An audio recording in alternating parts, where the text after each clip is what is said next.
Family gatherings in my family were never fun, just something we had to do twice a year, Christmas and my mom's birthday. I only went out of obligation, but this year, I was done with all of it.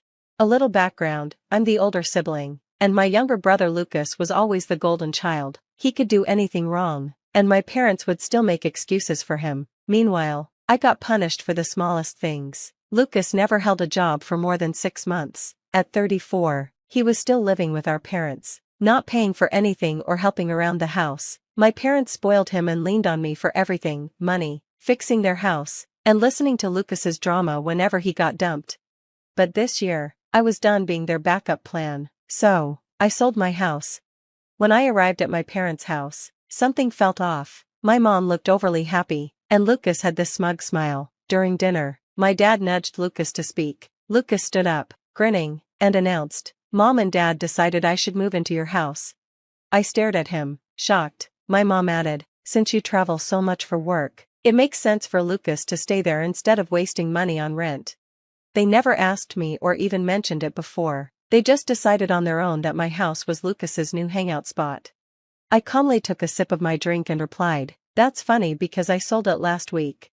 Lucas's smile disappeared. My mom's face went pale. My dad choked on his drink. "What?" my mom finally said. "I sold the house," I repeated, sliding a thick envelope toward Lucas. "Here's the sale contract. I knew you'd try something like this, so I came prepared." Lucas opened the envelope and looked horrified. "No, you can't do this," Mom and Dad said. "They don't own my house." I cut him off. "And neither do you." My mom started crying. "How could you do this? Your brother needs a place to live." I shrugged. "He's 34, he can figure it out." Lucas slammed the papers down. "Just buy another place and let me stay there until then." I laughed. "You seriously expect me to buy another house just so you can live in it? Listen to yourself." I stood up and grabbed my coat. "Not my problem." My dad finally spoke. "This was selfish of you. You know your brother isn't as successful as you." "That's because he's never had to be," I replied. "You both keep babying him." And then I walked out. The following weeks were great for me. Lucas went to the house, only to find a retired couple living there. He threw a fit, got kicked off the property, and my parents kept calling me to fix it. I blocked them. Then the extended family started bombarding me with messages about how Lucas is homeless because of you, and your parents are heartbroken. I ignored them all. Lucas ended up moving into my parents' basement, at 34, sleeping on their couch like he never left. Karma. I took my money and went on a long vacation, planning never to go back. Just when I thought it was all over, my mom called me from a restricted number. I usually ignore those, but something told me to answer. "Where the hell are you?" she screeched. "We've been trying to reach you for days." "I blocked all of you for a reason," I replied. "Lucas got evicted," she yelled. "Evicted? From your house?" I asked, confused. She sighed like the victim. "Yes, we let him use our credit cards for emergencies, but he maxed them all out." I almost laughed. "You gave him credit cards? How stupid are you? Don't talk to me like that. Then stop acting like I owe you something." She tried to sound reasonable. "We need your help. Your father and I are struggling financially. Lucas has nowhere to go. You have to fix this." "No, that's your problem," I said. "But we're family." "Oh, you think I still live somewhere you know?" I said. "That's adorable." "What do you mean?" she asked, panicking. "I moved," I said, and hung up. "Where? Wouldn't you like to know?" I hung up. The stalker phase. Ignoring my family turned out to be harder than I thought. They wouldn't just let me go, especially Lucas. He wasn't ready to move on. At first, it was calls from unknown numbers, dozens of them every day, then, emails from fake accounts. I ignored them all, but it only got worse. One day, I got a notification from my bank. Someone tried to get into my account. I quickly changed all my passwords and set up extra security, but something still felt wrong. The next morning, I got an email from my realtor. "Hey, just confirming your change of address request." "What?" I called her right away. "What request?" She said someone called, pretending to be me, asking for my new address. They even gave some of my personal details, like my old address and birthday, but my realtor got suspicious when they couldn't answer a basic security question. I knew it was Lucas. This wasn't just him being mad, he was actively trying to find me. The confrontation. I decided to stop playing defense. If Lucas wanted to mess with me, I was ready to fight back. I unblocked my parents, and as soon as I did, my mom's number popped up. I answered. "What the hell is wrong with Lucas?" I snapped. She sounded offended. "Why are you so angry? You haven't spoken to us in weeks." "You mean the weeks where Lucas tried to steal my identity?" Silence. "Yeah, that's right," I said. "Why is your golden boy trying to get my private information?" "He wouldn't do that." "Oh, so it's just a coincidence someone tried to change my address? Tried to get into my bank account? And it all started right after I cut Lucas off?" My mom sighed. He's desperate. You left him, his life is ruined, and all you do is make things worse."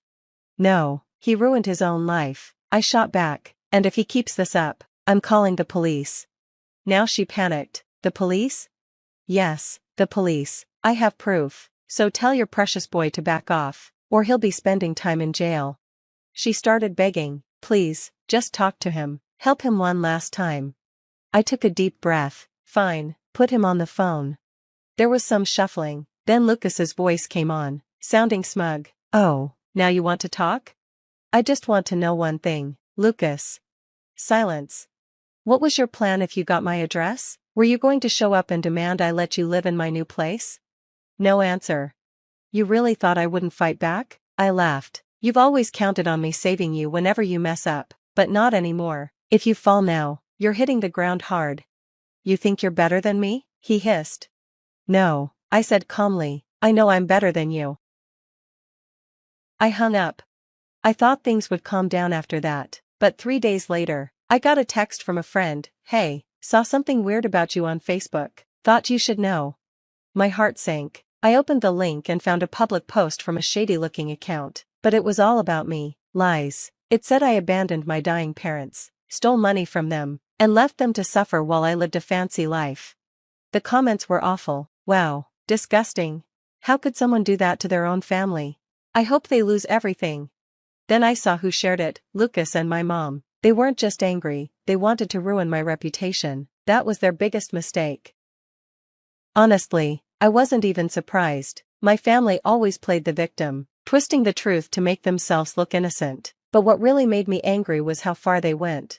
This wasn't just some Facebook rant. They called my job, contacted my friends, and even reached out to my ex. Suddenly, I was getting messages from everyone. "Is it true?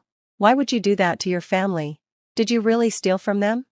This wasn't just family drama anymore, this was a full-on smear campaign, and I was done playing nice. I spent the next few days gathering evidence. Screenshots of Lucas's attempts to steal my identity. His messages harassing me for money. Proof that I never took money from my parents. If anything, they stole from me. Then, I hired a tough lawyer who loved cases like this. We sent them all cease and desist letters, demanding they take down the lies and stop spreading false information. I thought they'd back off, maybe delete everything and finally leave me alone. I was wrong. A week later, I got a letter in the mail. My parents and Lucas were suing me. They claimed I caused them emotional distress, stole money from them, and left them broke while I enjoyed a fancy lifestyle. I looked at the papers and almost laughed. They had no case. They just thought I'd be too scared to fight back. Big mistake. The first court hearing was a disaster, for them. Lucas showed up in a suit that didn't fit, looking like a kid playing dress-up. My parents sat beside him, fake tears ready to go. Their lawyer was a cheap, low-quality guy who only took their case for the money. My lawyer tore them apart. We showed all the evidence, bank records proving I never stole anything, Lucas's harassment messages, his attempts at identity theft. The judge took one look at it all and basically said, "Are you serious?" The case was thrown out. Lucas lost it. "This isn't fair," he yelled. "She ruined my life." The judge glared. "Sir, calm down, or I'll hold you in contempt of court." Their big revenge plan completely backfired. But I wasn't finished. The next day, I sued them for defamation, emotional distress, and harassment. Lucas thought I was bluffing until the court ruled in my favor. I won a big settlement, and since my parents co-signed Lucas's debts, they had to pay up. My mom begged me not to collect the money. "I'm your mother," she cried. "Please don't do this. You should have thought of that before trying to ruin my life," I said. She called me heartless, but I didn't care. I made sure they paid every cent. Lucas was broke. My parents were ruined. And me? I took my money and walked away for good. Months later, I got an email from Lucas. The subject line, "You win, but you should know something." I almost didn't open it, but I was too curious. The email was short.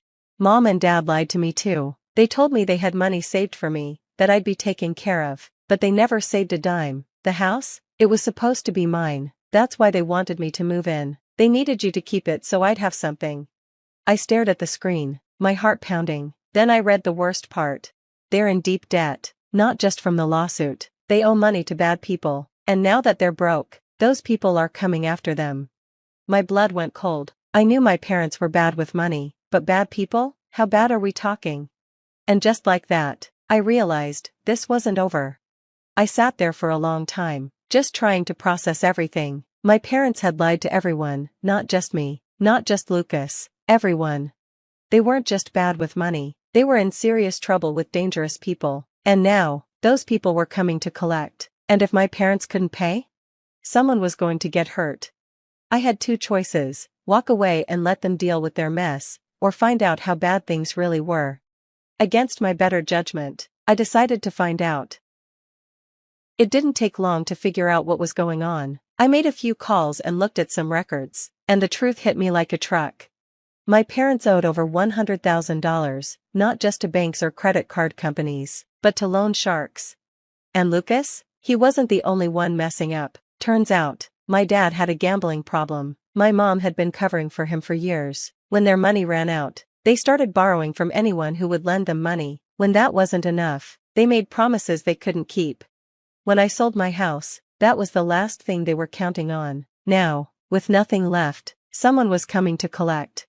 2 days later, Lucas showed up at my door. I had no idea how he found me, but there he was, messy, desperate, and terrified. He didn't look anything like the arrogant jerk I grew up with.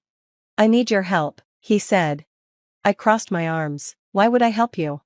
His hands were shaking. "Because if you don't, someone's going to die." For the first time ever, I saw real fear in Lucas's eyes. "They came to the house," he whispered. "Mom and Dad thought they could talk their way out of it. They were wrong." "What happened?" I asked, feeling sick to my stomach. Lucas swallowed hard. "They trashed the place, took everything valuable, left a warning."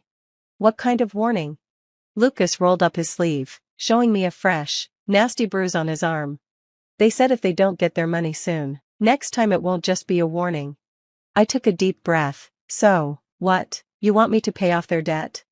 Lucas shook his head. "No, I want you to help me take them down."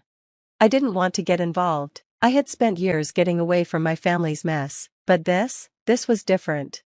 So, I did something they never expected. I went to the police. I gave them everything: the fake lawsuit, the identity theft, the fraud, and proof of their debts. Then, I went to the loan sharks, not with money, but with evidence. I showed them exactly what my parents had, how they had hidden assets, and how they had lied to everyone. Within a week, my parents were arrested for fraud, tax evasion, and other crimes. They had scammed people, borrowed money they never planned to pay back, and now, they were heading to prison. Lucas? He had a choice: keep running or finally do the right thing. For once, he made the right choice. He testified against our parents, told the court everything, and helped the police uncover every scam, every lie, and every debt. It didn't make up for what he had done, but it was a start. He got probation, community service, and a chance to rebuild his life. My parents were sentenced to 5 years in prison. Lucas started getting his life together, and me? I got what I wanted all along: peace. No more calls, no more lies, no more drama. I was free, and it felt amazing. The end.